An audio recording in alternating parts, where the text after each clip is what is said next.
unlike about a year ago. That's it. It's all good.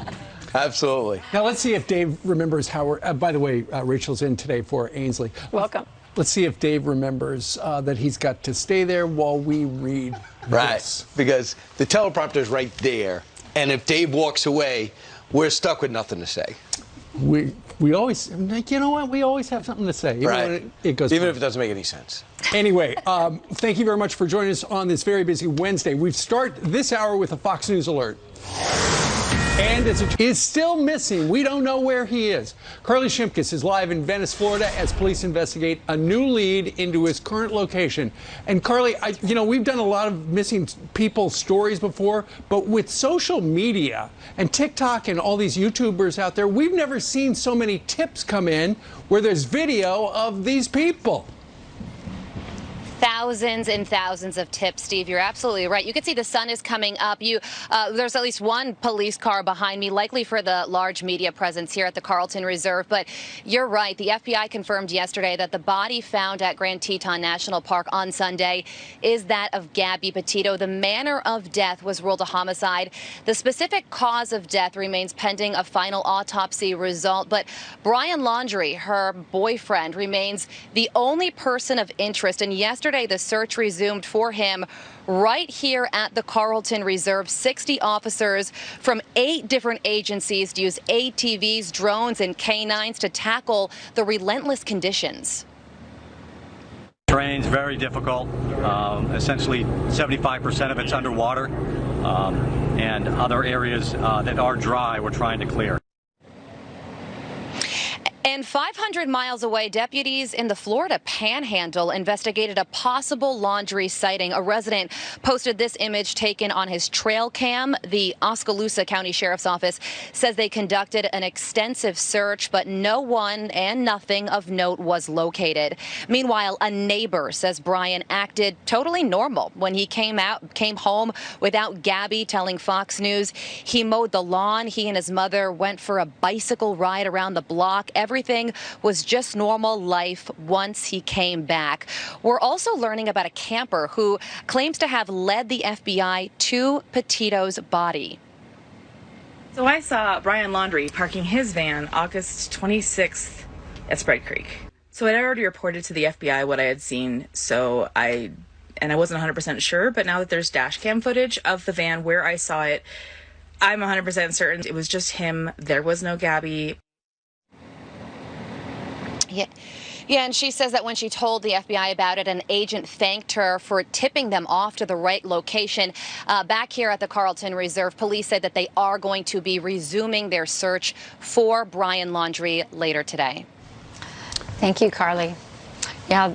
Those TikTok users are both a blessing and a curse. You get thousands of tips in, but also some of them aren't real, and so then it's a challenge for the investigators to sift through that. But indeed, with TikTok, and I think this real trend with young women really into true crime stories, this has really made this a very unique investigation.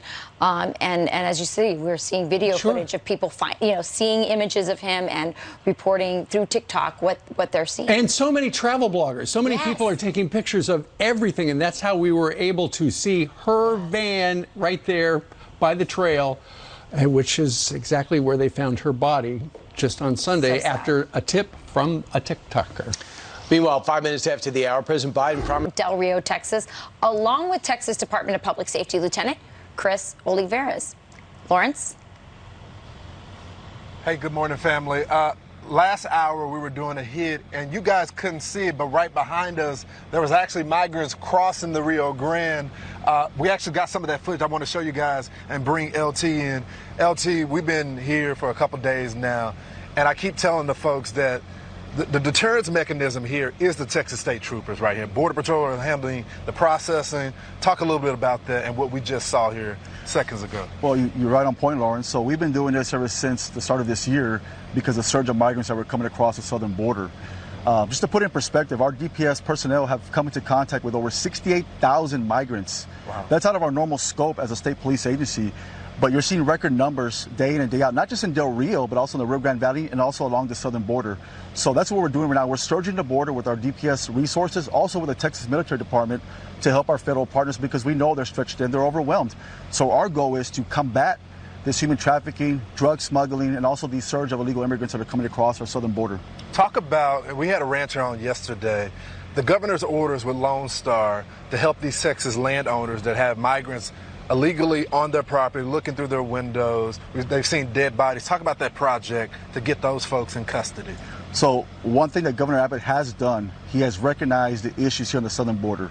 And that is leadership right there. He has visited the border numerous times, not only in the Rio Grande Valley, but also in Del Rio. He has visited with law enforcement, local officials to see what the concerns are and come up with solutions. And because of that, he launched Operation Lone Star, which is a state initiative deploying over 1,000 DPS personnel to the southern border to combat these issues. In addition to that, he constructed a temporary border fencing here in Del Rio, which allows DPS personnel to arrest illegal immigrants, those that are avoiding apprehension, to arrest them for criminal trespass and put them in jail. So we're not doing catch and release, we're doing catch and jail. That's the initiative right now from Governor Abbott. When you hear the politicians on the national level, like the president and vice president, say that this is closed, what goes through your head? The numbers don't reflect that. And we saw that today. We saw that when you do not have laws in place that exist in the United States, it creates chaos. And we saw that this past week with approximately over 14,000 migrants that came across. It was chaos. And if it wasn't for our DPS troopers, this situation right now would have been catastrophic. You know, all across the country, the morale of the police departments at an all-time low. But for Texas State troopers, morale is at all-time high. Y'all just had your largest graduating class. Why is that? Why is it different in Texas? The leadership that we have. We have support from the governor, lieutenant governor, and all the Texas legislators. That is key to success in any operation that we do. And that's what Governor Abbott has been doing. And it goes back to what I mentioned earlier. You have to come down and visit the areas where you see a surge of activity. That's what you got to do. You got to visit with the men and women that are holding the front lines and see what their concerns are. That is leadership. That is a perfect example of leadership, and that's why we've been so successful, and that's why morale for Texas DPS is at an all-time high. Thanks so much, LT. As you guys know, as I continue to say, it is the Texas State Troopers that are holding the line. And that's part of the reason why the governor, lieutenant governor, is offering $10,000 with this new proposal for Border Patrol. If they want to come work for the state of Texas, they got a plan. I'm going to send it back to you guys in New York. So let me just ask you real quick, Lawrence, what can't Border Patrol, what can't the Texas troops do that the Border Patrol can? What's stopping them from just taking over the border themselves? Yeah, so the Texas State Troopers cannot enforce national immigration law. Right. They have the ability to get folks for criminal trespass, but they got to have the agreement from the landowners to do that.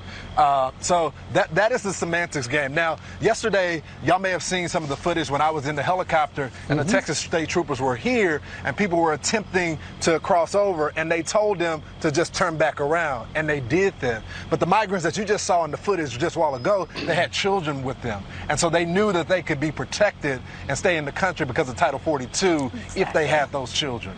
There you go. All right. Exactly. The loopholes that.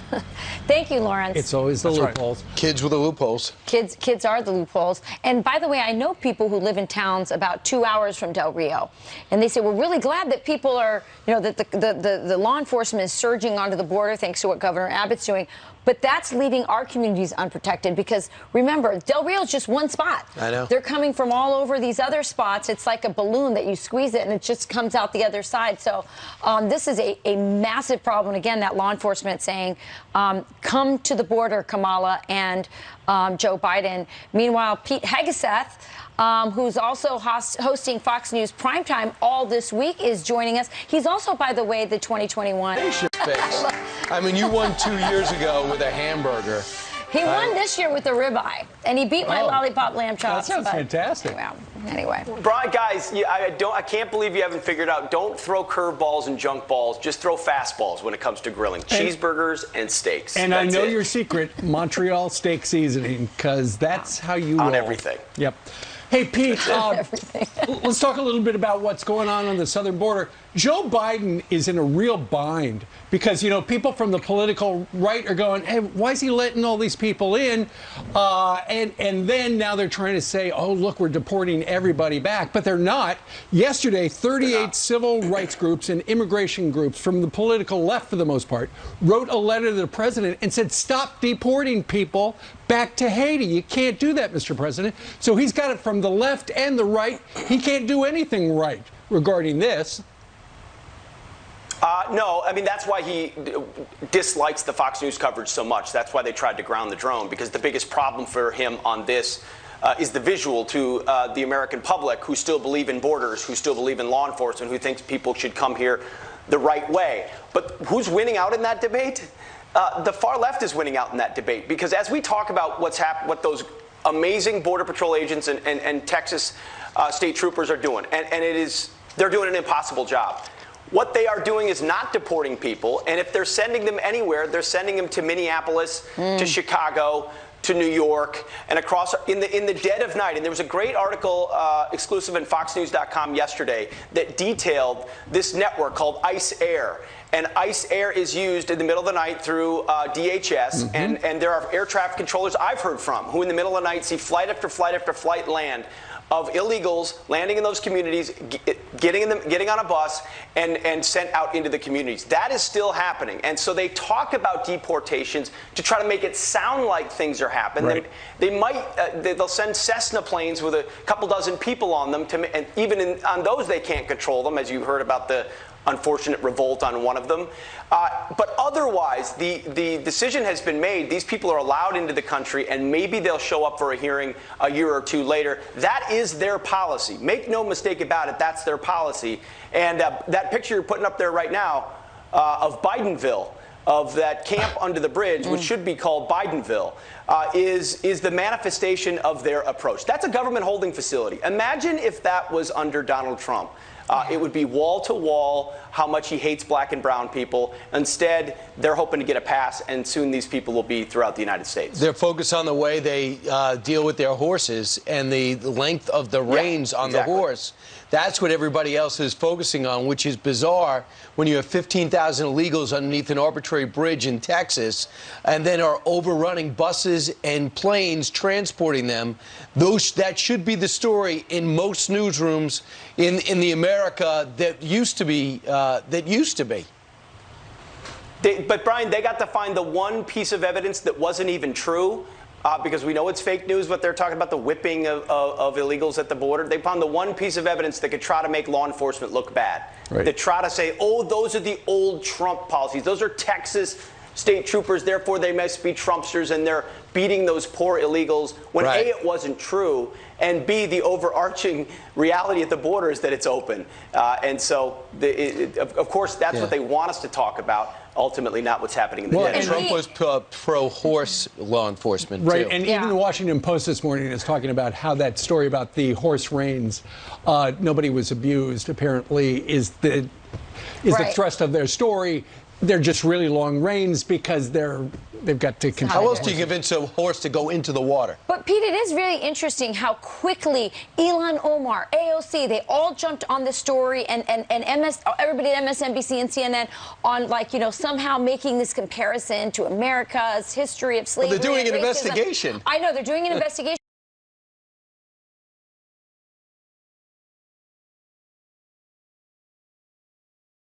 Compassionate people when it comes to, I haven't heard one word from them about the child sex trafficking that's coming across our border, about the children who are dying in the desert that our Border Patrol rescue and sometimes find dead or crying over their dead parents' bodies in the desert.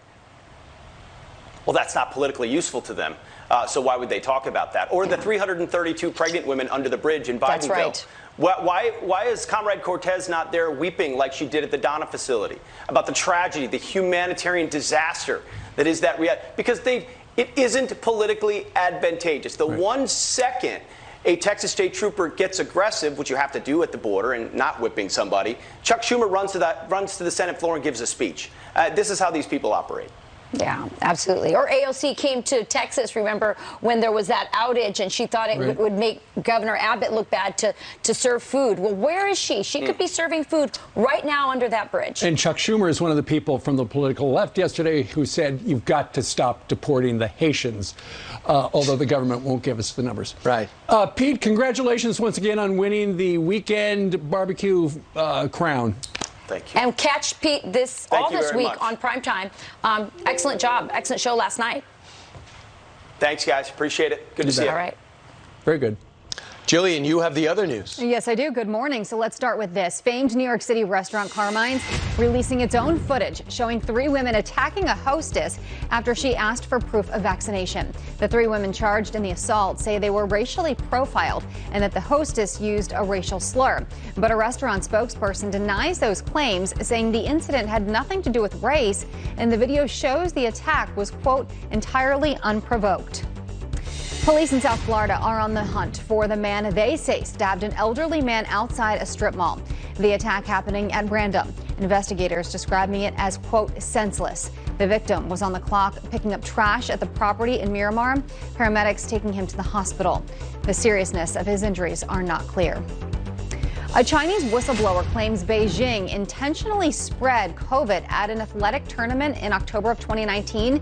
Defector Wei Jincheng says the military games could have been the first super spreader event before the world knew of the virus. The possibility of the Chinese government using biological weapons, because I knew they were doing experiments of that sort. To watch his compelling interview and others, and for more insight into what really happened in Wuhan, you can catch the documentary on Fox Nation. Okay, did you see this? MMA star Conor McGregor throws out the first pitch at last night's Chicago Cubs game, but doesn't really go so well. He lobbed the baseball very far wide of the mark. Some fans calling it the worst first pitch in history. Others saying it goes down in MLB history next to Dr. Anthony Fauci's lopsided first pitch and rapper 50 Cent, whose first pitch still lives on in MLB infamy 7 years later. You know, I don't know if we have the footage, but Gary Dell'Abate, who is the producer on Howard Stern's show, also probably had the most dangerous pitch. I think he was hitting people in the stands. Yeah, I threw out a terrible first pitch at a Phillies game once. Really? We've all done it, and it's terrifying because you're in front of 25,000 people doing something it's you're not very good at. Yes. Yeah. Leave it to the professionals. That's all. Anyway, that was embarrassing, that particular pitch. Right. All right, Jillian, thank you very much. But he could beat up everybody in the stadium. I was just going to say, you can be so strong and just not do well at throwing a He could take his shirt off and just start fighting people. So I'm glad he didn't. I don't think he has to take the shirt off to do that. Oh, I didn't. It's just be more fun to see. Are you laughing at me up there? Right, exactly. Bad move. Yeah, one by one, he'll beat up every Dodger fan. Anyway, 7:20 now. On this Wednesday, a Houston police officer who spent more than 3 decades on the force is shot and killed by a career criminal. The police union says the judge who released the accused gunman needs to... Your reaction to the president's speech. We're moving on? Really? The president is absolutely delusional about us not being in a war. He's simply made the war far more dangerous than what it was before, lacking intelligence on the ground in places like Afghanistan, making it a more dangerous region, ignoring the fact that we're in the greatest financial war that we've ever seen with China, but never uttering a word about China in his 34-minute speech to the UN General Assembly. And the only thing that he really talked about when it came to border, where we're being invaded in our country right now, was calling the climate crisis a borderless crisis, and calling for reasons to let more people in, and thinking that giving away more U.S. dollars, funding those in South Central America, Haiti, other places, is actually going to stop that invitation to come across our border illegally. He's missing every single war that our nation is in right now. Meanwhile, the Taliban is looking to put their own ambassador into the UN. They want to be recognized and grab that chair. Amir Khan Muttaqi, his name was sent to the UN General Assembly, and they want him confirmed as a representative of the Taliban's Afghanistan. Should we do that? No, we absolutely should not be recognizing the Taliban. Again, terrorist organization looking to lead their country by Sharia, jihadist law, not let women work, not let young girls go to school, kill anybody that they disagree with religiously or otherwise. As we speak right now, the Taliban is not just still hunting those Americans and those that worked with the U.S. in Afghanistan. They're actually sending out government forms, government Taliban forms, to say, hey, do you have any information on who somebody is, where they're hiding, when they worked with the United States of America, gathering intelligence to further their hunt for those that helped America. So the Taliban 2.0 is a lot like Taliban. They have not changed at all. The women's ministry have been disbanded. The women have been told to go home and not go to school, and if they're going to go to school, it'll be separately. So, Congressman, were you astounded that we're now going to be a country that goes diplomacy first, not war first? What an insult to previous regimes that any American president wants to go to war first? No, when you look at what this administration is doing and ignoring about the threats that we face, let's look at that in terms of Israel and what just happened last night, where we support a program known as Iron Dome that has knocked thousands, probably tens of thousands of rockets out of the sky over Israel, intended to indiscriminately kill civilians or anywhere else. Democrats pulled that program out of funding. Why? Because they fundamentally believe in supporting the terrorist Hamas through a two-state solution that would become a country welcome to the UN right now, creating another place in the Middle East where we're going to have to go out there and probably send service members to war at some point because they're creating another terrorist country. Layer that on top of Iran, layer that on top of China, Russia, and now what's going on in the Taliban. They are making the most powder keg situation that we've ever seen throughout the Middle East. And lastly, how about sneaking this into your speech? Never again will a country unleash a worldwide pandemic on the world and refuse an investigation into how it started and deny where it emanated and the origins of it. How about sneaking that in, where almost 700,000 Americans died because of the irresponsibility of the Cold War we don't want to start with a nation he won't mention? Yeah, well, we know that President Biden is intimidated every day that he sits in office. He was intimidated every step along the way of that withdrawal in Afghanistan, leaving our embassy, leaving Bagram, leaving on the Taliban's timeline. We also know that he's entirely intimidated by China, refusing to mention them at all by name, to call out their specific atrocities, everything related to COVID. Intimidation is the key factor in what's driving every single decision for President Biden. And we all know that we seek peace through strength. That's how Americans operate. We won't have peace because we don't have strength, and that's the fact. We alienated our allies. We embarrassed ourselves on the world stage, and he goes on the world stage, gives a speech he should be embarrassed about, and refuses to take questions from any press. Congressman, can continue to not forget about Afghanistan. We have thousands of allies and Americans still behind enemy lines. Thanks so much. All the best, Brian. You got it. Still ahead, country music star John. Begin with this. A 15-year-old boy dies after being shot blocks away from his high school in Chicago. The football player Jamari Williams was attending an after-school gathering at a nearby shopping center. The sophomore was struck in the chest and died at the hospital. No one is in custody at this time. Top law enforcement agencies are reportedly buying surveillance drones from China. This despite the Pentagon previously labeling the company a national security threat. Axios reporting the Secret Service and FBI combined have bought 27 drones from DJI. Two men in New Zealand are arrested for trying to smuggle a car full of Kentucky Fried Chicken past the country's strict COVID-19 lockdown rules to Auckland. Police also found $70,000 in cash in the car. The men were charged with violating the country's health rules, which include a ban on purchasing takeout food. I don't know what I'd do without takeout. Boulder, Colorado police played hero to a toddler who got her head stuck between two bars of a railing. The friendly officers offered calming words to the tot and got creative, prying the bars apart with their battering ram. One officer saying every day he puts on the uniform and the job is different, and it's the best job he's ever had. My goodness, that is scary. Rachel's mom, I'm sure that just gives you heart palpitations right there. It does, and it happens. Thank goodness for the officers, though. Absolutely. Thank you, Jillian.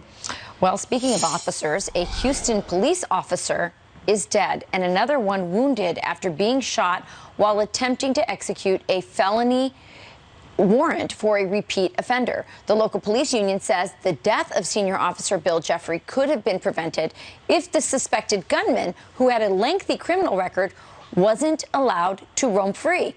They're now calling on the judge who granted his release last November to resign. Houston Police Officer Union President Douglas Griffith joins us now.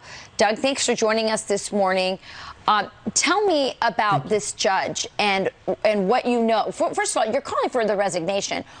Besides going on the media, what else are you doing to help move that forward? Well, we have some plans up in the near future to have some judges or prosecutors that want to become judges run against Judge Glass and do something to get him out of office. It's shameful what he has done to our community. He has not held a trial in over a year. He's one of 4 in our system that has done that. And I think it's abhorrent that we allow this to continue in Harris County with crime spiking and our citizens' jeopardy. How is the wounded officer doing? He's doing well. He's still in critical condition, but stable. His wife is by with her recently. It's going to be a long road, but we just keep him in your prayers. And we would appreciate Absolutely. That. No one has a better pulse on the community than police officers. So how is the community reacting both to what happened to the police officer, but also what is their take on this judge? What do they want to have happen? First of all, our citizens of Houston have been phenomenal. They have always supported us, had our back the whole time.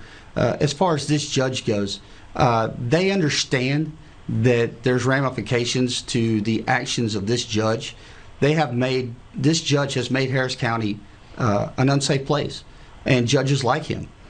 Just recently, he gave a capital murder suspect on parole already for another offense a bond and allowed him to walk free. That we have over 25,000 wanted suspects in Houston, Harris County right now because of judges like this, and we need to find some way to fix that.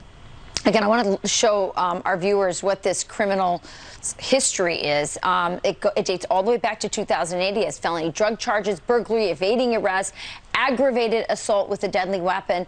You're absolutely right, Doug. He should not have been on the street. I know this is so demoralizing to police officers. How is this kind of judge and policies for sentencing, how does that affect recruitment and retention?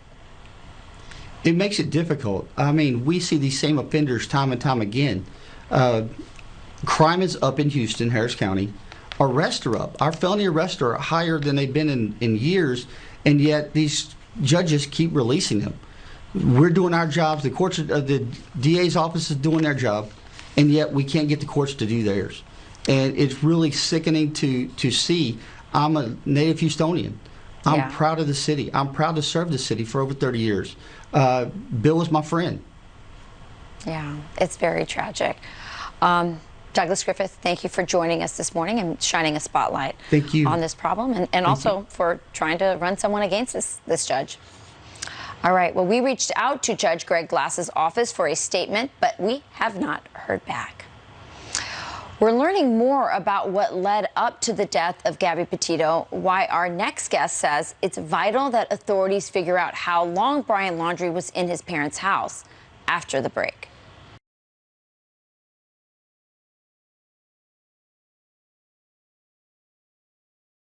Welcome to the UN right now, creating another place in the Middle East where we're going to have to go out there and probably send service members to war at some point because they're creating another terrorist country. Layer that on top of Iran, layer that on top of China, Russia, and now what's going on in the Taliban. They are making the most powder keg situation that we've ever seen throughout the Middle East. And lastly, how about sneaking this into your speech?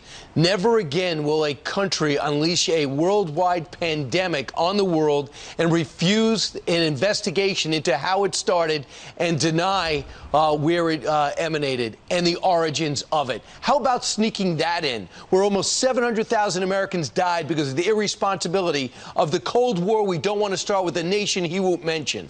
Yeah, well, we know that President Biden is intimidated every day that he sits in office. He was intimidated every step along the way of that withdrawal in Afghanistan, leaving our embassy, leaving Bagram, leaving on the Taliban's timeline. We also know that he's entirely intimidated by China, refusing to mention them at all by name, to call out their specific atrocities, everything related to COVID. Intimidation is the key factor in what's driving every single decision for President Biden.